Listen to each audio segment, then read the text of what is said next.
সুন্নাত নয় শুধু নির্জনে ডানে যাওয়া, আর সুন্নাত হলো পাথরের আঘাত খাওয়া, ঠিক কিনা?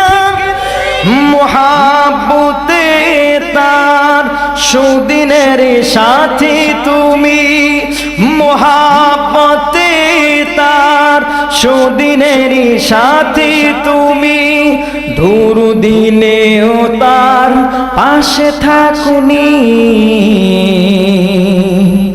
আরো কিছু সুন্নাত আছে তুমি জানো কি? জানলেও জীবনে কখনো তা মানো কি? আমার আল্লাহ ডাক দিয়ে কই, দুনিয়ার মানুষ তুমি যতই গুনাহগার হও, আমি আল্লাহ তোমারে বলে দিলাম এলান্নু, যতই তুমি গুনাহগার হও না কেন, অন্ধকার জগতে চলে যাও। ওই অন্ধকার জগৎ থেকে তুমি যদি বান্দা খালেস নিয়ত করে তুমি যদি আমি মালিকের পথে ফিরে আস, আমি আল্লাহ ইলান নূর, এই আলোর ব্যবস্থা কে করে দিবেন? আবু বকর ডাক দিয়ে কই, ইয়া রাসূলুল্লাহ, নবী গো, ইয়া রাসূলুল্লাহ, আমি আবু বকর বেঁচে থাকতে আপনার গায়ে কোনো তীরের আঘাত লাগবে না। ইয়া রাসূলুল্লাহ, নবী গো, আমি সামনে দিকে আগাই। আল্লাহর নবী সাল্লাল্লাহু আলাইহি ওয়াসাল্লাম সামনের দিকে যখন আগাইলেন, একটা গুহা দেখলেন, হেরা গুহা। এই গুহার ভিতরে আল্লাহর নবী যখন বিশ্রাম নিলেন, দেখলেন গুহার চারিবারে মুখ ছিদ্র রয়েছে। আবু বকর ডাক দিয়ে বলে, ইয়া রাসূলুল্লাহ, নবী গো, ইয়া হাবিবাল্লাহ, নবী গো, আমার গায়ের জামা মুবারক ছিঁড়ে ছিঁড়ে সমস্ত ছিদ্রগুলো এঁটে দিলাম। প্রত্যেকটা গর্তের ভিতরে একটি করে সাপ। আল্লাহর নবী সাল্লাল্লাহু আলাইহি ওয়াসাল্লাম ডাক দিয়ে কয়, আবু বকর, আমি একটু বিশ্রাম নিতে চাই। আল্লাহর নবী সাল্লাল্লাহু আলাইহি ওয়াসাল্লাম বললেন, বিশ্রাম নেব। হযরত আবু বকর সিদ্দিক রাদিয়াল্লাহু তাআলা আনহু ডাক দিয়ে কয়, ইয়া রাসূলুল্লাহ, নবী গো, ইয়া হাবিবাল্লাহ, আপনার বিশ্রাম নিতে ইচ্ছুক। ইয়া রাসূলুল্লাহ, কিছু মনে না করলে একটা কথা কইতাম। আল্লাহর নবী ডাক দিয়ে কই, কি কথা বলবে? আল্লাহর নবী ডাক দিয়ে বলে, কি কথা বলবে? হযরত আবু বকর সিদ্দিক রাদিয়াল্লাহু আনহু ডাক দিয়ে বলে, ইয়া রাসূলুল্লাহ, ইয়া হাবিবাল্লাহ, আপনি যদি কিছু মনে না করেন, আপনার জন্য আমার উরুত্তারে বালিশ বানায়া দিলাম, আপনি আমার উরুতের পরে বিশ্রাম নেন। হযরত আবু বকর সিদ্দিক রাদিয়াল্লাহু তাআলা আনহু আল্লাহর নবীর তার উরুতের পরে বিছানা বানিয়ে ঘুমায় রাখলেন। প্রত্যেকটা গর্তের ভিতরে একটা করে সাপ ফিনা ধরে আছে। হযরত আবু বকর সিদ্দিক রাদিয়াল্লাহু তাআলা আনহু এই সাপের ফুসফুস আওয়াজ শুনতে পাই, একটি ছিদ্র বাকি আছে। এই ছিদ্র দেখে আল্লাহর নবী সাল্লাল্লাহু আলাইহি ওয়াসাল্লাম ঘুমন্ত অবস্থায় হযরত আবু বকর সিদ্দিক রাদিয়াল্লাহু আনহু চিন্তা করলেন, যদি এই ছিদ্রটা যদি সাপ বাহিরে আল্লাহর নবীরে কামড়াইতো, অনেক কষ্ট হয়ে যাবে। আল্লাহর হাবিব সাল্লাল্লাহু আলাইহি ওয়াসাল্লাম রে সাপে কামড় দিলে আমি আবু বকর জিন্দা থাকতে, ইয়া রাসূলুল্লাহ, নবী গো, আপনার গায়ে কোনো আঘাত দিতে দিব না। আবু বকর চিন্তা করলো, এই সাপের ছিদ্রটারে তার বুইড়া আঙুল দিয়া সাপের ছিদ্রর মুখে এটে ধরেছে। জোরে জোরে কন্যা সুবহানাল্লাহ। সাপের গর্তের ভিতর থেকে সাপ আঘাত করলো হযরত আবু বকর সিদ্দিক রাদিয়াল্লাহু তাআলা আনহুর পায়ে। আল্লাহর নবী ঘুমন্ত অবস্থায় হযরত আবু বকর সিদ্দিক রাদিয়াল্লাহু তাআলা আনহুর পায়ে সাপে যখন আঘাত করলেন, সাপে আঘাত করার পরে আল্লাহর নবী ঘুমন্ত অবস্থায় হযরত আবু বকর সিদ্দিক রাদিয়াল্লাহু আনহুর পায়ে থেকে বুক পর্যন্ত আস্তে আস্তে মাথা পর্যন্ত বিষ উঠে গেছে। কি উঠে গেছে? বিষ উঠে গেছে। আল্লাহর নবীরে ডাকে না হযরত আবু বকর সিদ্দিক রাদিয়াল্লাহু আনহু চিন্তায় পড়ে গেলেন। আল্লাহর নবীরে ঘুম থেকে জাগ্রত করা যাইব না। হযরত আবু বকর সিদ্দিক রাদিয়াল্লাহু তাআলা আনহু এমন অবস্থায় গান পা ঠান্ডা হয়ে পড়ে গেলেন। আল্লাহর নবী বললেন, কি ব্যাপার আবু বকর? আবু বকর সিদ্দিক রাদিয়াল্লাহু তাআলা আনহু আল্লাহর নবী ডাক দিয়ে বলে, আবু বকর তোমার পায়ে কি হয়েছে? গা হাত পা নীল নীল অবস্থা কেন? আবু বকর ডাক দিয়ে কই, ইয়া রাসূলুল্লাহ, নবী গো, ইয়া হাবিবাল্লাহ, আমার পায়ে সাপে আঘাত করেছে। ইয়া রাসূলুল্লাহ, নবী গো, আমার পায়ে যখন সাপে আঘাত করেছিল আমি আপনারে বলি নাই, কারণ আপনি যদি ঘুমন্ত অবস্থায় জাগ্রত হয়ে যান আপনি কষ্ট পাইবেন। আমি পা দিয়ে তখন সাপের গর্তের মুখে পা দিয়ে রাখছিলাম, একটা সাপ আইসা আমার পায়ে কামড় বসায় দিছে। ওই সাপের কামড়ে আমার মাথা পর্যন্ত বিষ উঠে গেছে। ইয়া রাসূলুল্লাহ, নবী গো, আমার আল্লাহ যদি আমার উপর বিজার হয়ে যায়, এই জন্য আমি আবু বকর আপনারে ডাকি নাই। জোরে জোরে কন্যা সুবহানাল্লাহ। আমার নবী ডাক দিয়ে কয়, আবু বকর, এ আবু বকর, তোমার পায়ে সাপে আঘাত করেছে। কোথায় আঘাত করেছে? হযরত আবু বকর সিদ্দিক রাদিয়াল্লাহু তাআলা আনহু জায়গাটা দেখায়া দিলেন। এই জায়গা দেখানোর পরে আল্লাহর নবী সাল্লাল্লাহু আলাইহি ওয়াসাল্লাম তার জবান থেকে, জিহ্বা থেকে থুতু মোবারক নিয়া হযরত আবু বকর সিদ্দিক রাদিয়াল্লাহু আনহুর পায়ে লাগাই দিলেন। সাথে সাথে আবু বকর ডাক দিয়ে কয়, ইয়া রাসূলুল্লাহ, ইয়া হাবিবাল্লাহ, নবী গো, আগের থেকে আমি আবু বকর সুস্থ হয়ে গিয়েছি। আল্লাহু আকবার। সুবদিয়া হাই স্কুল মাঠ প্রাঙ্গণ, সুবদিয়া ফকিরহাট, বাগেরহাট মনে হয় জেলা, তাই না? আর ফকিরহাট থানা, হ্যাঁ ফকিরহাট থানা, শুভদিয়া, হ্যাঁ শুভদিয়া।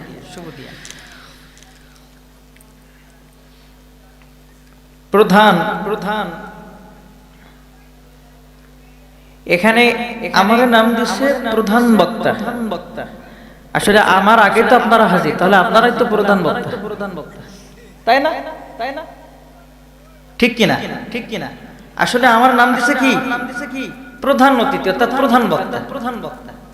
তাহলে হিসাবে যদি তাই হিসাব করা হয় তাহলে আপনারা আগে আসছেন, তাহলে আপনারা প্রধান বক্তা না? তাহলে আজকে আমি আপনাদের প্রধান বক্তাই বানাই দিলাম। খুশি আছেন তো আপনারা? খুশি হয়েছেন? সভাপতি জনাব আলহাজ মোহাম্মদ আব্দুর রশিদ শেখ, অত্র মাদ্রাসা। ইনি কেমন আছেন?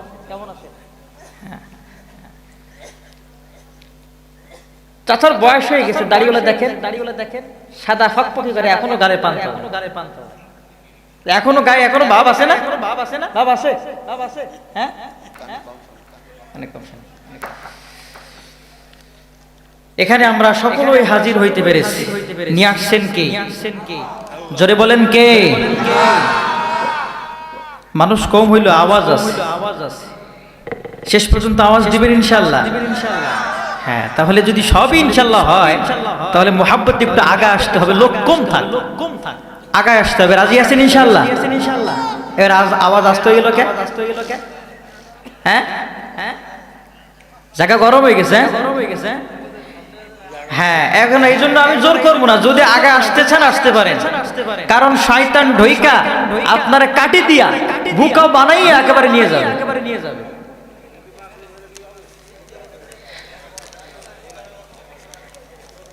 মাশাআল্লাহ, আজকে ওয়াজ করে দিয়ে যাবো, আপনারা আগে আসেন।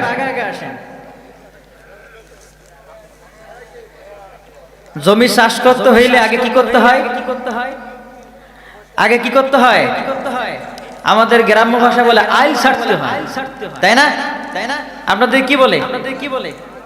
এটাই বলে। তা আইলটাকে সেটে নেই, আপনারা আগে আগে আসেন, পিছনের ভাইরা কি আগে আগে চলে যাবেন? তাই একটু আগে আগে আসেন মহাব্বতে।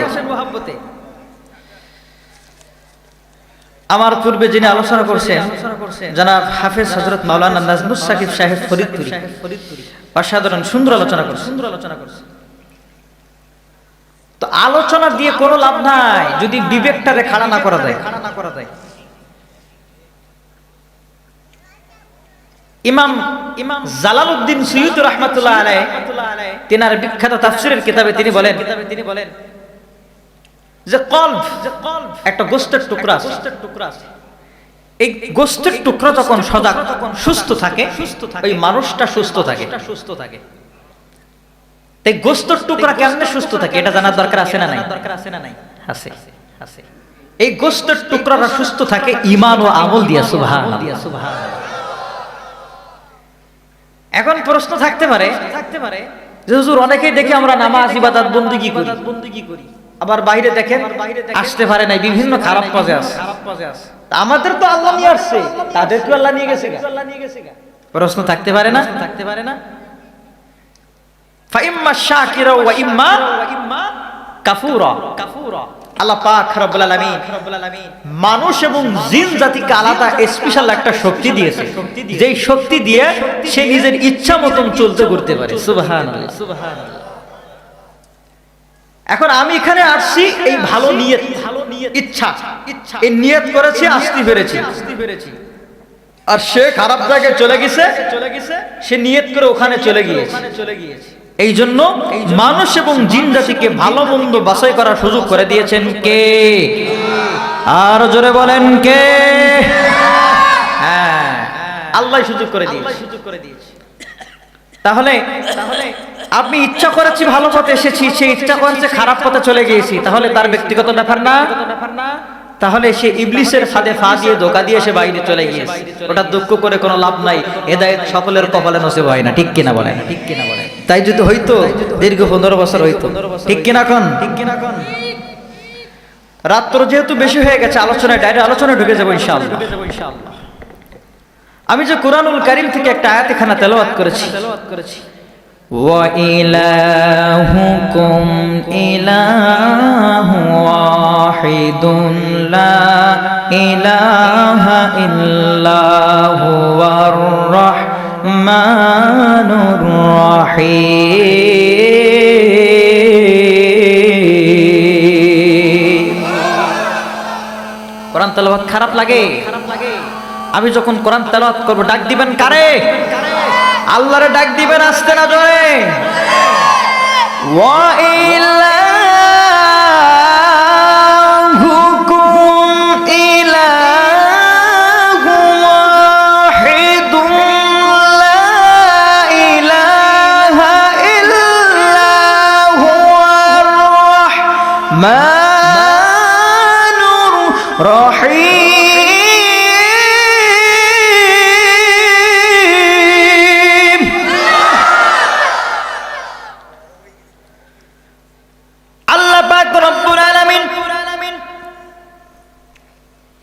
ডাক দিয়ে বলেন ওয়া ইলাহুকুম ইলাহু ওয়াহিদ লা ইলাহা ইল্লা হুয়ার রাহমানুর রাহিম। আল্লাহ পাক ডাক দিয়ে বলেন আমি তোমাকে সৃষ্টি করেছি, এখন তোমার বাছাই করার সুযোগ তোমারে আমি দিয়েছি।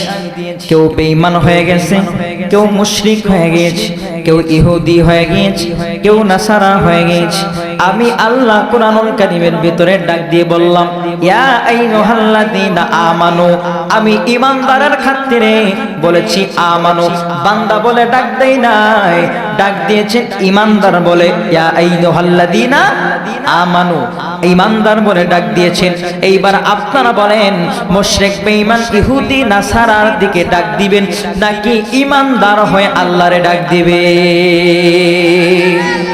আল্লাহ ডাক দিয়ে কয় ওয়াইলা হুকুম ইলাহু ওয়াহিদ, একমাত্র তোমার উপাস্য রব আমি আল্লাহ, অন্য কেউ নাই।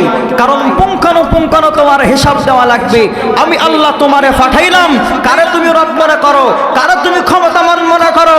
ওয়াইলা হুকুম ইলাহু ওয়াহিদ, আল্লাহ একজন, অন্য কোনো ইলাহ নাই, এক আল্লাহরে মানতে হবে, আল্লাহকেই মানতে হবে, আল্লাহকেই উপাস্য মেনে চলতে হবে। ফামান ইয়ামাল মিসকালা যাররাতিন শাররান ইয়ারা, তোমার পুঙ্খানুপুঙ্খানু হিসাব দেওয়া লাগবে তোমার রবের ক্ষেত্রে। জোরে কোন আল্লাহু আকবার। গভীর মনোযোগ। এইবার বলেন তো, একমাত্র রব যেই মালিক আমাদেরকে দুনিয়াতে সৃষ্টি করেছেন, এই মালিক আমাদের মালিকরে ডাকার দরকার আছে না নাই?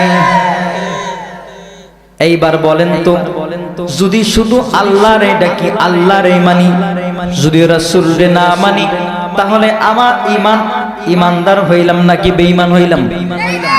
জোরে বলেন, কি হইলাম? আল্লাহর হাবিব সাল্লাল্লাহু আলাইহি ওয়াসাল্লাম বলেন, লা ইউমিনু আহাদুকুম হাত্তা আকুনা আহাব্বা ইলাইহি মিন ওয়ালিদিহি ওয়া ওয়ালাদিহি ওয়ান নাসি আজমাইন। তোমার পৃথিবীর সব থেকে যদি তোমার হাবিবরে বেশি ভালো না বাসতে পারো, ততক্ষণ পর্যন্ত তুমি ঈমানদার মুমিন হতে পারলে না।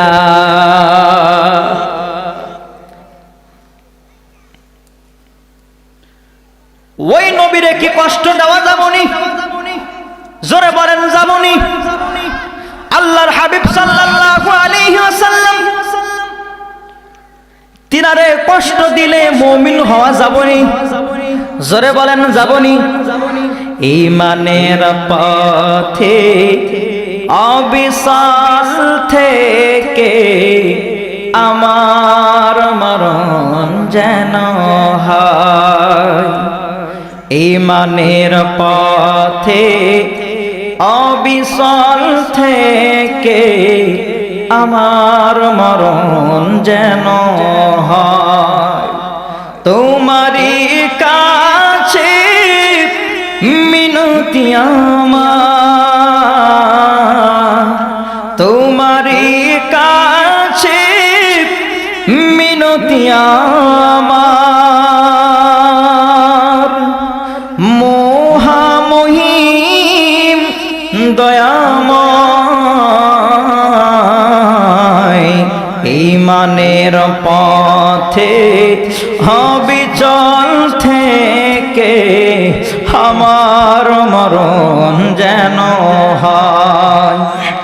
ঈমানের পথে অবিচল থেকে আমার মরণ যেন হয়। আমার হাবিব সাল্লাল্লাহু আলাইহি ওয়াসাল্লাম এই দিনের দাওয়াত দিতে যায় কত মার না খাইছে। আল্লাহর নবীর ইহুদি বেঈমান কত কষ্ট দিছি। আল্লাহর নবীরে কত মার মারছে, পাথরের আঘাত করছে, দাঁত মোবারক ভেঙে ফেলাইছে। ও সুবুদিয়া বাবা, আমার নবীরে এত মারা মারছে, আমার নবীরে কত গালিগালাজ করছে। এইবার বলেন তো, আমার নবী দিনের দাওয়াত থেকে সরে গেছে নাকি? জোরে বলেন, গেছে। আমার নবী দিনের দাওয়াত দিতে মানুষকে বুঝাইলেন। আমার আল্লাহ রাব্বুল আলামিন সূরাতুল আলে ইমরানের ভিতরে ডাক দিয়ে কয়, আল্লাহু ওয়ালিয়ুল্লাযীনা আমানু ইউখরিজুহুম মিনাজ যুলুমাতি ইলান নূর।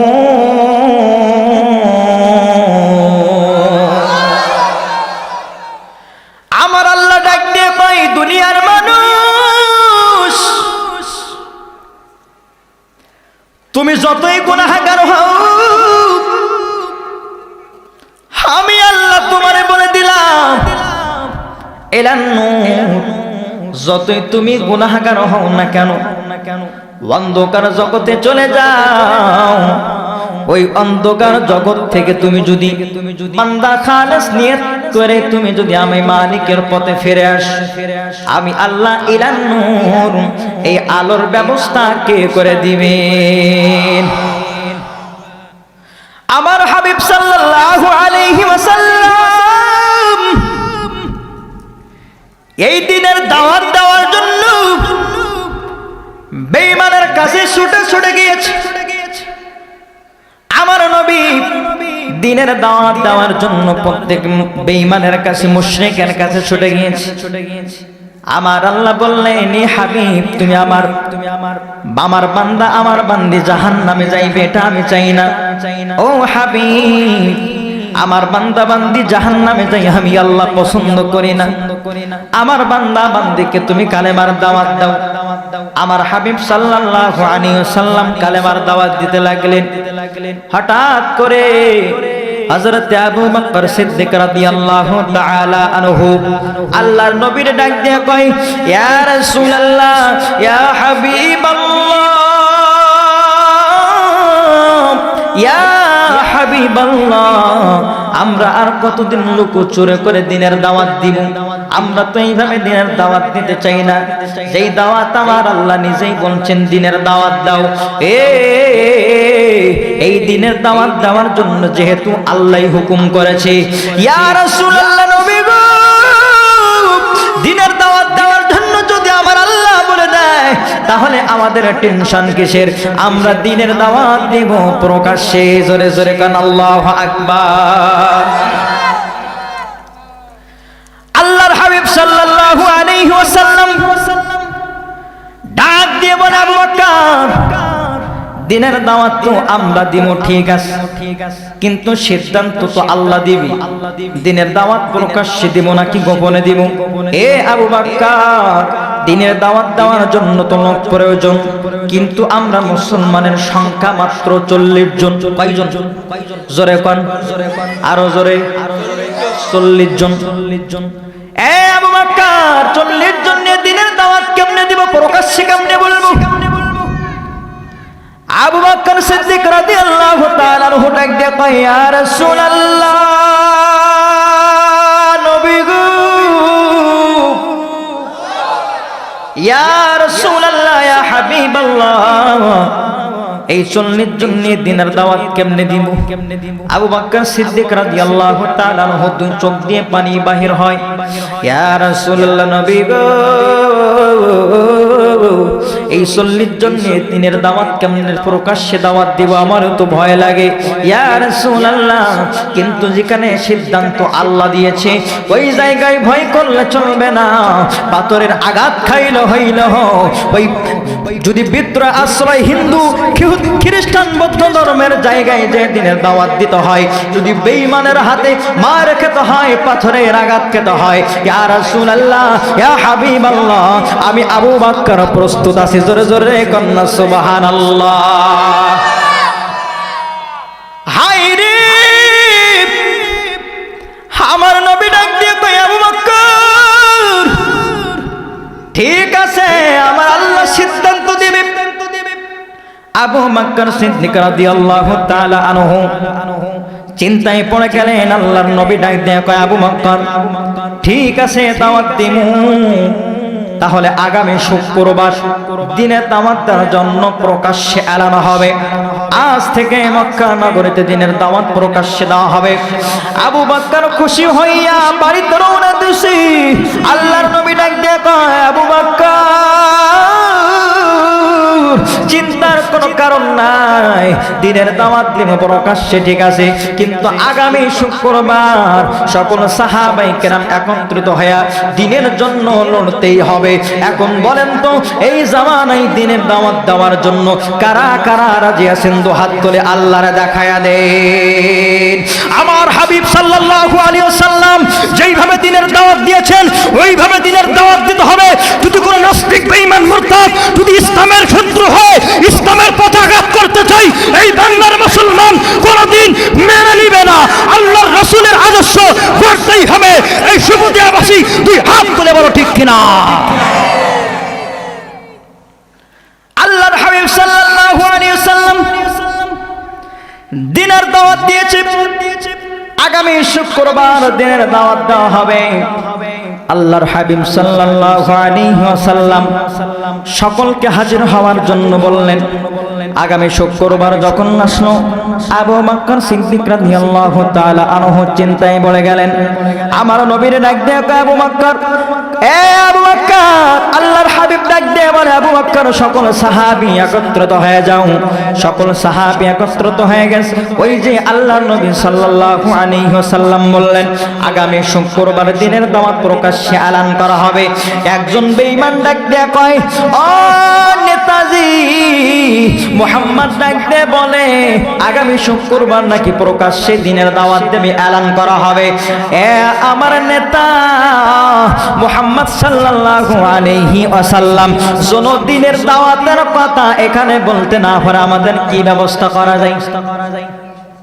বেঈমানরা মুনাফিক চিন্তা করলো কি করা যায়। ঘোষণা দিলেন যদি মুহাম্মাদের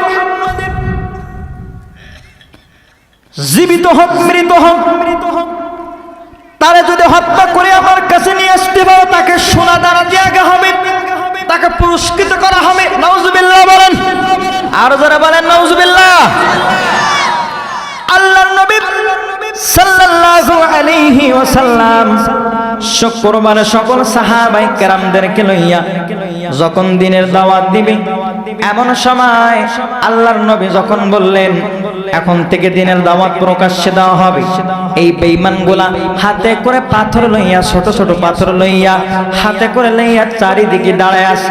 আল্লাহর নবী যখন বললেন আজ থেকে ইসলামের প্রকাশ্যে দাওয়াত, ইসলামের প্রকাশ্যে দাওয়াত দেওয়া হবে, আল্লাহর নবী যখন এই অর্ডার দিলেন, হযরতে আবু বকর সিদ্দিক রাদিয়াল্লাহু তাআলা আনহু যখন বললেন ইয়া রাসূলুল্লাহ লাব্বাইক ইয়া রাসূলুল্লাহ, সাথে সাথে বেঈমান মুরতাদেরা পাথর মেরে আমার নবীর গায়ে পাথর মেরে মেরে ছুঁড়েছেন। জোরে জোরে কন্না নাউজুবিল্লাহ।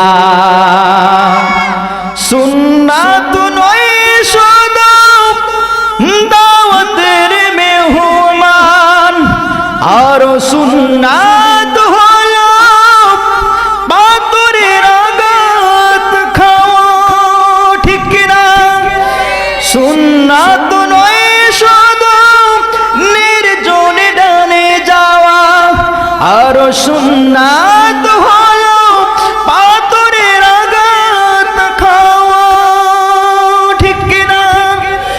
মুহাব্বতে তার সুদিনের সাথী তুমি, মুহাব্বতে তার সুদিনের সাথী তুমি, দুরুদিনেও তার পাশে থাকুনি।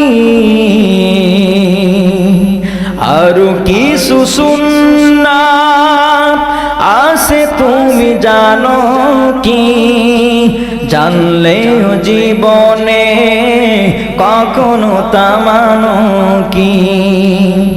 আরো কিছু সুন্নাত আছে তুমি জানো কি, জানলেও জীবনে কখনো তা মানো কি, ঠিক কিনা বাবা? আল্লাহর হাবিব সাল্লাল্লাহু আলাইহি ওয়াসাল্লামের দিকে পাথর মেরে নিক্ষেপ করলেন, আল্লাহর নবীর গায়ে লাগলেন। হযরতে আবু বকর সিদ্দিক রাদিয়াল্লাহু তাআলা আনহু আল্লাহর নবীর ডাক দিয়ে কয় ইয়া রাসূলুল্লাহ, নবী গো, ইয়া হাবিবাল্লাহ, আপনি এখান থেকে চলে যান। সাহাবায়ে কেরাম সকল মিলে আল্লাহর নবীর সেফটি করে নিয়ে চলে গেছে। এদিকে হঠাৎ করে পাথর মারলেন, সব বুক পেটা সহ্য করলেন হযরতে আবু বকর সিদ্দিক রাদিয়াল্লাহু তাআলা আনহু। আবু বকর ডাক দিয়ে কয় ইয়া রাসূলুল্লাহ, ইয়া রাসূলুল্লাহ, নবী গো, আপনার গায়ে পাথর লাগবে, আমি আবু বকর জিন্দা থাকতে নয়। ইয়া রাসূলুল্লাহ, নবী গো এখান থেকে চলে যান। আবু বকর সিদ্দিক রাদিয়াল্লাহু তাআলা আনহু গায়ে পাথর যখন মারলেন, আবু বকর রাদিয়াল্লাহু তাআলা আনহু আহত হয়ে গেলেন। হঠাৎ সাহাবায়ে কেরাম আবু বকর রাদিয়াল্লাহু আনহুকে নিয়ে চলে গেলেন। বাড়িতে যখন নিয়ে যায়, খোঁজ খবর নিল আবু বকর সিদ্দিক রাদিয়াল্লাহু আনহু কেমন আছে। আল্লাহর নবী ডাক দিয়ে কয় আমার সাহাবী, আমার আবু বকরের খোঁজ নাও, সে কেমন আছে। হযরত আবু বকর সিদ্দিক রাদিয়াল্লাহু তাআলা আনহু আল্লাহর নবীর অর্ডারে এক সাহাবী আবু বকর আনহুর কাছে গেলেন খোঁজ নেওয়ার জন্য। হযরত আবু বকর সিদ্দিক রাদিয়াল্লাহু তাআলা আনহু দেখেন অসুস্থ, একটু পরে হুঁশ ফিরছে, জ্ঞান ফিরছে। আবু বকর সিদ্দিক রাদিয়াল্লাহু তাআলা আনহুকে বলেন, হে আবু বকর, আপনি এখন কেমন আছেন? আবু বকর সিদ্দিক রাদিয়াল্লাহু তাআলা আনহু ডাক দিয়ে বলে, ও আমার ভাই, এখন এটা শোনার আমার কাছে ইম্পর্টেন্ট মনে হয় নাই, আমার কাছে শোনার এখন প্রয়োজন আমার হাবিব দয়াল নবী, মায়ার নবী কেমন আছেন রে? হযরত আবু বকর সিদ্দিক রাদিয়াল্লাহু তাআলা ডাক দিয়ে বলি, আমার নবী দয়াল নবী কেমন আছে এটা বলেন। ওই সাহাবী ডাক দিয়ে কয়, আল্লাহর নবী সাল্লাল্লাহু আলাইহি ওয়াসাল্লাম ভালো আছেন। আবু বকর তুমি কেমন আছো? আবু বকর সিদ্দিক রাদিয়াল্লাহু আনহুকে বলেন, ভাইজান আপনি কিছু খেয়ে নেন। হযরত আবু বকর সিদ্দিক রাদিয়াল্লাহু তাআলা আনহু বলেন, না না, এখন আমি খাইতাম না, আমার দয়াল নবীর দেখতে চাই। আবু বকর সিদ্দিক রাদিয়াল্লাহু তাআলা আনহু আল্লাহর নবীর কাছে যাই। আল্লাহর নবীর কাছে যাইয়া আল্লাহর নবীরে বলে, ইয়া রাসূলুল্লাহ, ইয়া হাবিবাল্লাহ, আপনি কেমন আছেন নি? আমার নবী ডাক দিয়ে কয়, আবু বকর, হে আবু বকর, আমি তো ভালো আছি, তুমি কিছু খেয়ে নাও। আবু বকর ডাক দিয়ে বলে, ইয়া রাসূলুল্লাহ, ইয়া হাবিবাল্লাহ, আমি আপনার জন্য পাগল ছিলাম, আমি আপনার জন্য পাগল ছিলাম। ইয়া রাসূলুল্লাহ, আমি আপনারা দেখছি আমার সকল ক্ষুধা নিবারণ হয়ে গেছে। আমার নবী ডাক দিয়ে কয়, আবু বকর, মক্কার লোক আমাদের উপরে আক্রমণ করবে, সিদ্ধান্ত আল্লাহ বললেন। ইয়া রাসূলুল্লাহ, ইয়া হাবিবাল্লাহ, আল্লাহ পাক রব্বুল আলামিন বললেন, ইয়া হাবিবাল্লাহ, এই মক্কা নগরের মানুষ বরং খারাপ হয়ে গেছে, আপনার উপরে আক্রমণ করবে। ইয়া রাসূলুল্লাহ, ইয়া হাবিবাল্লাহ, আপনি মক্কা থেকে মদিনায় চলে যান। আল্লাহর নবী সাল্লাল্লাহু আলাইহি ওয়াসাল্লাম বললেন, আবু বকর, আমার আল্লাহ পাক সিদ্ধান্ত তিনি আমারে জানাইছেন, ইয়া রাসূলুল্লাহ, আপনি মক্কা থেকে মদিনায় চলে যাবেন। এমন সিদ্ধান্তে আবু বকর রাদিয়াল্লাহু আনহু ডাক দিয়ে বলে, ইয়া রাসূলুল্লাহ, ইয়া হাবিবাল্লাহ, আপনার জন্মস্থান থেকে আপনি মদিনায় চলে যাবেন। আমার নবী ডাক দিয়ে আবু বকর, আমার আল্লাহ রাব্বুল আলামিন সিদ্ধান্ত নিয়েছে আমার জন্য ভালো হবে, আমার আল্লাহ মক্কা থেকে মদিনায় চলে যাওয়ার জন্য বলেছে। এ আবু বকর, আমরা মক্কা থেকে মদিনায় চলে যাব। আবু বকর, তোমার কোনো আশা নাই, বাসা নাই, তুমি আমার সঙ্গে হিজরতে যাবে। আল্লাহর হাবিব সাল্লাল্লাহু আলাইহি ওয়াসাল্লাম বললেন। হযরত আবু বকর সিদ্দিক রাদিয়াল্লাহু তাআলা আনহু ডাক দিয়ে বলে, ইয়া রাসূলুল্লাহ, নবী গো, নবী গো, ইয়া রাসূলুল্লাহ, ইয়া হাবিবাল্লাহ, আমি আপনার সাথে যাবো, কিন্তু আপনার এমন সাহাবীদের অবস্থা কেমন হবে? হযরত আলী রাদিয়াল্লাহু আনহু ডাক দিয়ে বলে, ইয়া রাসূলুল্লাহ, নবী গো, ইয়া রাসূলুল্লাহ, আমি তো আপনার সঙ্গে যাইতে চাই। আল্লাহর হাবিব সাল্লাল্লাহু আলাইহি ওয়াসাল্লাম বললেন, ও আলী, আমি তোমার সঙ্গে দেখা হবে মদিনায়। জোরে কান সুবহানাল্লাহ। আল্লাহর নবী ডাক দিয়ে, আনা মাদিনাতুন ওয়া আলিয়ুন বাবুহা, ও আলী, তোমার সঙ্গে আমার দেখা হবে কোথায়? জোরে কান কোথায়? আর জোরে কান কোথায়? মদিনায়। হযরত আলী রাদিয়াল্লাহু তাআলা আনহু বললেন, ইয়া রাসূলুল্লাহ, ইয়া হাবিবাল্লাহ, আপনার সঙ্গে আমার দেখা হবে মদিনায়। আমার কোনো চিন্তা নাই, আমার কোনো চিন্তা নাই, আপনার সঙ্গে যেহেতু মদিনায় দেখা হবে, আমার কোনো আশাও নাই, বাসাও নাই, আমি বড্ড খুশি হয়েছি। আমার নবী ডাক দিয়ে কয়, এ আলী, তুমি আমার বিছানাতে শুইয়া যাইবে। কোথায় যাইবে? হযরত আলী রাদিয়াল্লাহু তাআলা আনহুকে আল্লাহর হাবিব সাল্লাল্লাহু আলাইহি ওয়াসাল্লাম বললেন, আলী, তুমি আমার বিছানাতে থাকবে। কোথায় থাকবে? কোথায় থাকবে? বিছানাতে থাকবে। আল্লাহর নবী সাল্লাল্লাহু আলাইহি ওয়াসাল্লাম বললেন, আলী, তুমি আমার বিছানাতে আমার চাদরটা মুড়িয়ে দিয়ে তুমি বিছানাতে ঘুমিয়ে যাইবে। সুবহানাল্লাহ, সুবহানাল্লাহ। হযরতে আলী রাদিয়াল্লাহু তাআলা আনহু আল্লাহর হাবিবের বিছানাতে চাদরটা মোড়ায় ঘুমাইছে। এদিকে আল্লাহর হাবিব সাল্লাল্লাহু আলাইহি ওয়াসাল্লাম হিজরতের জন্য রওনা হয়ে গেছে। সুবহানাল্লাহ। হযরত আলী রাদিয়াল্লাহু তাআলা আনহু আল্লাহর হাবিবের চাদর মোবারকটা এইভাবে বড়ায় দিয়ে শুয়ে এক বেঈমান এসে বলে, আলী আলী তুমি তো যাও নাই, তো আমি যদি নবীর মনে কইরা তোমার গলাটারে যদি মাথাটাকে আলাদা করে ফেলাইতাম, আমি যদি নবী মনে কইরা তোমার মাথা থেকে যদি গলাটা আলাদা করে দিতাম। হযরত আলী রাদিয়াল্লাহু আনহু ডাক দিয়ে বলে, আমার নবী বলেছেন, ও আলী তোমার সাথে দেখা হবে মদিনায়। আমার নবী যেহেতু বলেছে মদিনায় দেখা হবে, আমার নবীর আমার হাবিব যেহেতু বলেছে এখান থেকে কোনো বেঈমান নাস্তিকে আমার মাথা থেকে আমার গলা থেকে মাথা আলাদা করতে পারবে না। এই জন্য তো বলা হয়েছে আমার নবী হলো সবচেয়ে আলা, আমার নবী হলো সবচেয়ে বালা, আমার নবী হলো জিসকা কোই শান নেহি হামারা নবী আরশ আযম पे পৌঁছা হামারা নবী। দুই হাত তুলে বলো ঠিক কিনা। হযরত আলী রাদিয়াল্লাহু তাআলা আনহু ডাক দিয়ে বলেন, কোন বেঈমান আমার মাথা থেকে আলাদা করতে পারবে না। আমার নবী বলেছে, ও আলী তোমার সাথে আমার দেখা হবে মদিনায়। আমার নবী যেহেতু বলেছে মদিনায় দেখা হবে, এই মদিনায় না দেখা হওয়া পর্যন্ত কোন নাস্তিক বেঈমান আমার গায়ে চুল পরিমাণ ক্ষতি হবে না। এদিকে আমার নবী হযরত আলী রাদিয়াল্লাহু তাআলা আনহুকে বিছানাতে রেখে যখন চলে আসেন, হযরত আবু বকর সিদ্দিক রাদিয়াল্লাহু তাআলা আনহু বাড়ির কিনারায় যাইয়া আস্তে করে ডাক দিলেন, আবু বকর। আবু বকর সিদ্দিক রাদিয়াল্লাহু তাআলা আনহু বাড়ি থেকে দরজাটা খুলে বাইর হইলেন। ইয়া রাসূলুল্লাহ, ইয়া হাবিবাল্লাহ, লাব্বাইক ইয়া রাসূলুল্লাহ। আমার নবী ডাক দিয়ে কয়, আবু বকর, ও আবু বকর তুমি কি আমার জন্য ঘুমাও নাই? আমি তো কোন দিন হিজরতে যাব তোমারে বলি নাই, তুমি কি ঘুমাও নাই?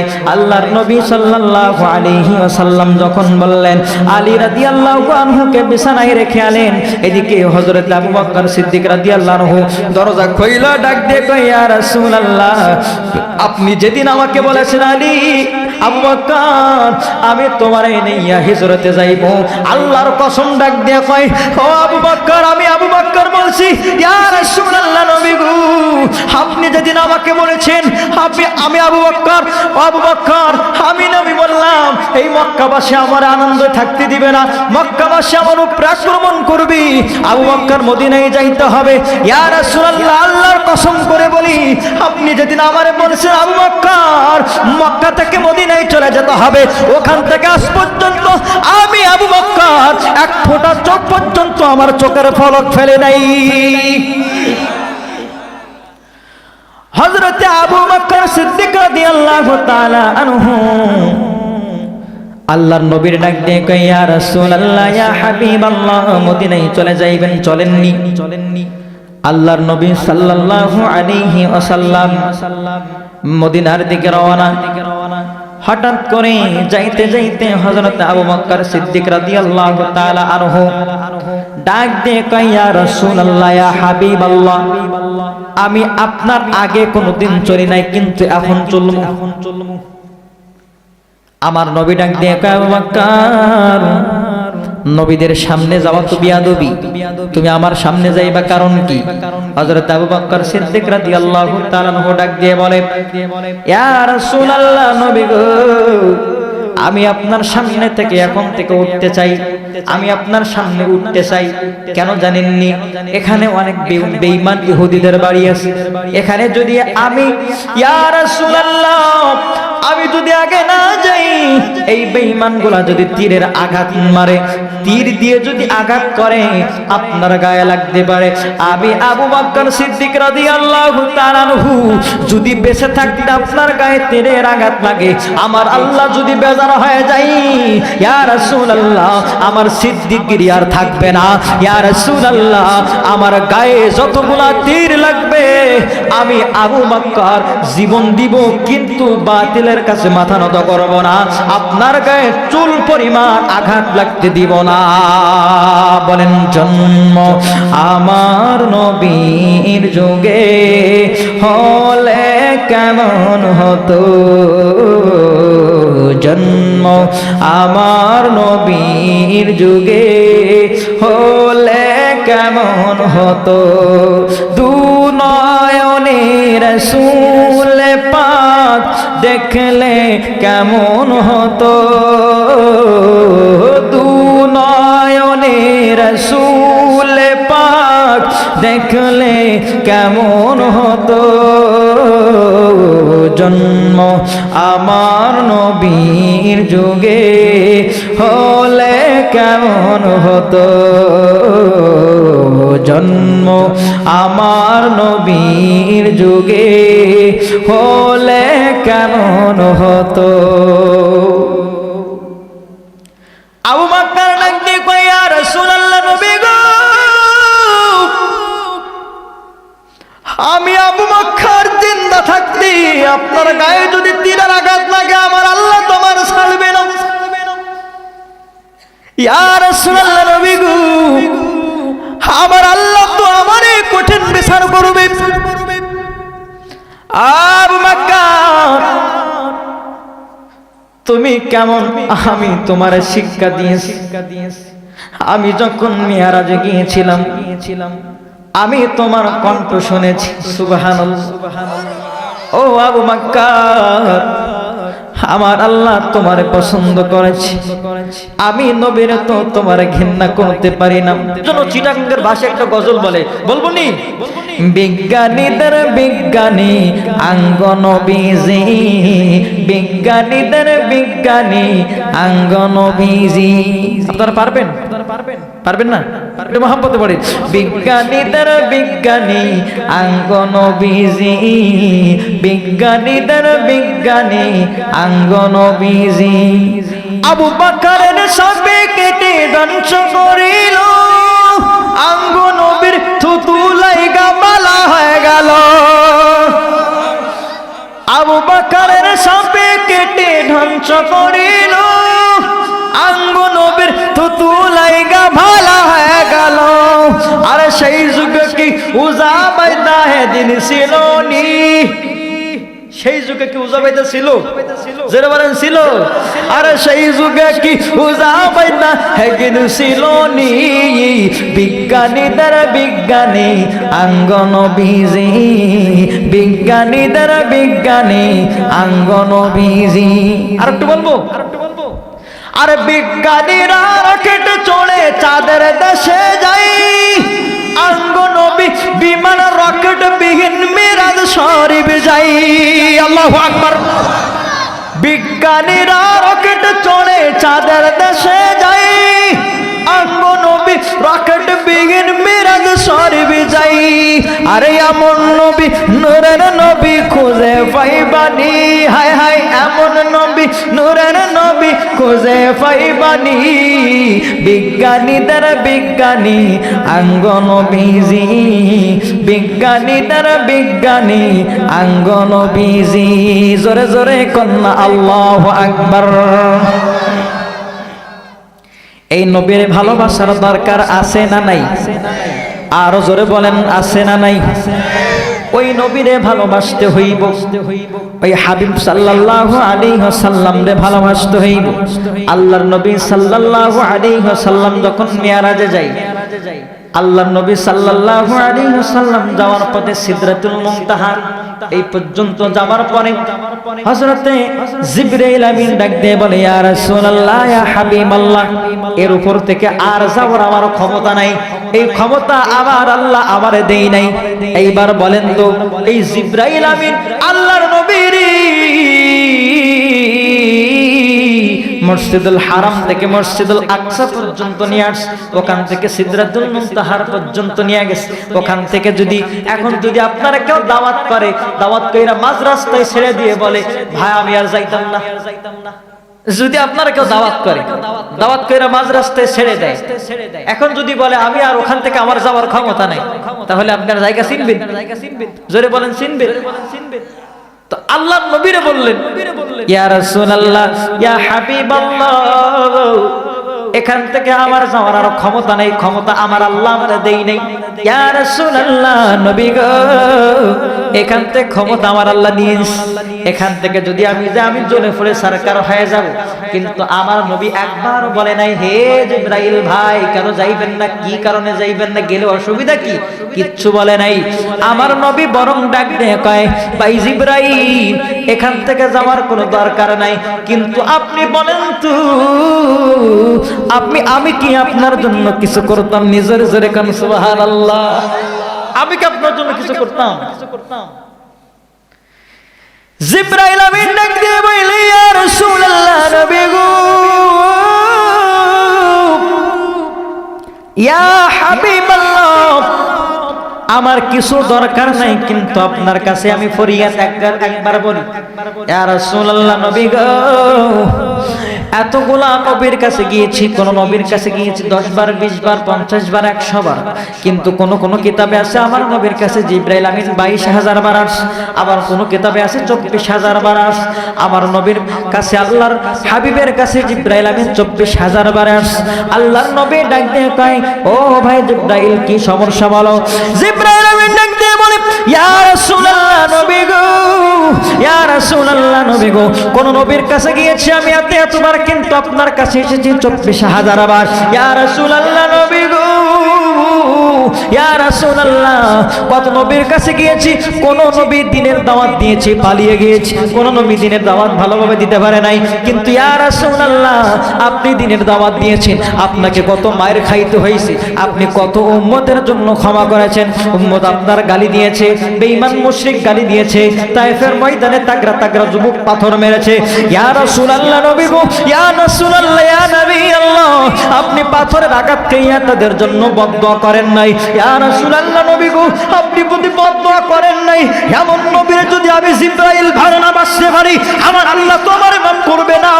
ইয়া রাসূলুল্লাহ, আপনার কাছে একটা ফরিয়াদ জানাই, আমার পাখাগুলাই এত বড়, একটা পাখা যদি এই পৃথিবীর জমিনে যদি বিছায়া দেয়, এক ফোঁটা পানি আমার মাথায়, যদি সমস্ত পৃথিবীর পানি আমার মাথায় দেওয়া হয়, এক ফোঁটা পানি আমার ডানা থেকে নিচে পড়বে না। কিন্তু ইয়া রাসূলুল্লাহ, নবী গো, আপনি আল্লাহর কাছে বলবেন, আমার আল্লাহ যেন পারমিশন দেয়, কিয়ামতের ময়দানে আপনি যখন আপনার উম্মত যখন জাহান্নামে যাইবি, আপনার উম্মতের জন্য আমি জিবরাইল, আমি আপনার জন্য ইয়া রাসূলুল্লাহ, আপনার খাতিরে আবার জিবরাইল 600 ডানা আপনার উম্মতের জন্য আমি বিছায়া দিব। আপনার উম্মত আমার ডানাই কইরা ওই জান্নাতের দিকে চলে যাবে। জোরে জোরে কোন সুবহানাল্লাহ, তুই হাত তুলে বল আল্লাহু আকবার। ইয়া রাসূলুল্লাহ, নবী গো, ইয়া হাবিবাল্লাহ, আল্লাহর কাছে বলবেন নি আমার 600 ডানা আপনার উম্মতের জন্য বেচাইতাম চাই, এই 600 ডানাই করে আপনার উম্মতদেরকে জান্নাতে নিয়ে যাব। ইয়া রাসূলুল্লাহ, এইবার বলেন তো, বিজ্ঞানীরা রকেটে চড়ে চাঁদের দেশে যাই, আর নবী সিদরাতুল থেকে জিবরাইল লাগে নাই, আমার নবী মিরাজে চলে গেছে। সুবহানাল্লাহ, হায় হায়, সিদরাতুল নবীর শুরু যেখানে জিবরাইলের শেষ, সিদরাতুল নবীর শুরু যেখানে জিবরাইলের শেষ, মদিনায় মুনাওয়ারা নূরে নবীর নূরে দেশ, মদিনায় মুনাওয়ারা নূরে নবীর নূরে দেশ, এক যে আছে নূরের দেশ, নূরের সেথাই নাই কো শেষ, মদিনায় মুনাওয়ারা নূরে নবীর নূরে দেশ, মদিনায় মুনাওয়ারা নূরে নবীর নূরে দেশ। একটু জোরে জোরে কন্যা আল্লাহু আকবার। আল্লাহর হাবিব সাল্লাল্লাহু আলাইহি ওয়াসাল্লাম, মনে আসেনি? মনে আছে? হযরত আবু বকর সিদ্দিক রাদিয়াল্লাহু তাআলা আনহু আল্লাহর নবী সাল্লাল্লাহু আলাইহি ওয়াসাল্লাম বললেন, এ আবু বকর, আমার থুতু মুবারক তোমার যেখানে সাপে কাটছি সেই জায়গাটা লাগায় দাও। হযরত আবু বকর সিদ্দিক রাদিয়াল্লাহু তাআলা আনহু আল্লাহর নবী সাল্লাল্লাহু আলাইহি ওয়াসাল্লাম তিনার থুতু মুবারক নিয়া, আল্লাহর নবীর থুতু মুবারক নিয়া আবু বকরের সাপে কাটে জায়গায় লাগায় দিল। হযরত আবু বকর সিদ্দিক রাদিয়াল্লাহু তাআলা আনহু বালা হয়ে গেছে। হযরত আবু বকর সিদ্দিক রাদিয়াল্লাহু আনহু বললেন, ইয়া রাসূলুল্লাহ, নবী গো, এখান থেকে তো আর কোনো পথ নাই, এখান থেকে কই যাইমু? আমার নবী ডাক দিয়ে কই, আবু বকর, হে আবু বকর, সিদ্ধান্ত আমার আল্লাহ মক্কা থেকে মদিনায় হিজরতে যাওয়ার জন্য বলেছেন। নিশ্চয়ই আমার আল্লাহ এই গুহা থেকে একটি পথ আমার আল্লাহ তৈরি করে দিবে। বেঈমানরা গুহার চারি সাইড ঘুরে চলে গেছে, মাকড়সায় জাল বেঁধে দিয়ে। সুবহানাল্লাহ কইলেন না? আরো জোরে কোন সুবহানাল্লাহ। মাকড়সায় জাল বেঁধে দিল। আমার নবীর একটু চিনে না, মনে হয় এই জায়গাটা পুরান জায়গা, এই জায়গায় কেউ মানুষ থাকতে পারে না। আল্লাহর নবী সাল্লাল্লাহু আলাইহি ওয়াসাল্লাম, আল্লাহর নবী চিন্তায় রইলেন আমার আল্লাহর সিদ্ধান্ত কখন আসে। আল্লাহর নবী ডাক দিয়ে আবু বকর, বিশ্রাম নিয়ে নাও, আমার আল্লাহ সিদ্ধান্ত দিবে। সাথে সাথে বিশ্রাম থেকে উঠে দেখে পশ্চিম দিক থেকে একটি গুহার ভিতর থেকে একটি রাস্তা আমার আল্লাহ তৈরি করে দিছে। আর জোরে জোরে বলো না সুবহানাল্লাহ। হাজী সব সারা দেখে আসছে, ছোট্ট একটু পথ দেখছেন না? দেখছেন হাজী আসের ভিতরে কেউ আপনার পাশে সভাপতি সাহেব হজ করছেন। হ্যাঁ, আর কেউ আছেন এর ভিতরে? আর কেউ হাজী আছেন? কেউ নাই। দেখবেন যাদের যাওয়ার তৌফিক হয়েছে, দেখবেন ছোট্ট একটি সরু রাস্তা পথ আমার আল্লাহ সেখানে তৈরি করে দিয়েছে। সুবহানাল্লাহ। আল্লাহর নবী সাল্লাল্লাহু আলাইহি ওয়াসাল্লাম দেখলেন এখানে তো কোনো রাস্তা নেই, রাস্তা করে দিয়েছেন কে? জোরে বলেন কে? আর জোরে বলেন কে? এই জন্য বলেন তো, মুমিন একজনকে ভয় করবে, তিনি কে? আর জোরে বলেন কে? এই মুমিন বাংলার জমিনে অন্য কারোর ভয় করতে পারে কিনা? মুমিন কি কারোর ভয় করে চলবে? কোরআনের দাওয়াত দিয়ে মুমিন কি কারোর ভয় করে চলবে? যদি মুমিন যদি কোনো দুনিয়ার বান্দার গোলামি করে, ওই মুমিন যদি মুমিন থাকে না, বেঈমান হয়ে যায়। জোরে বলেন মুমিন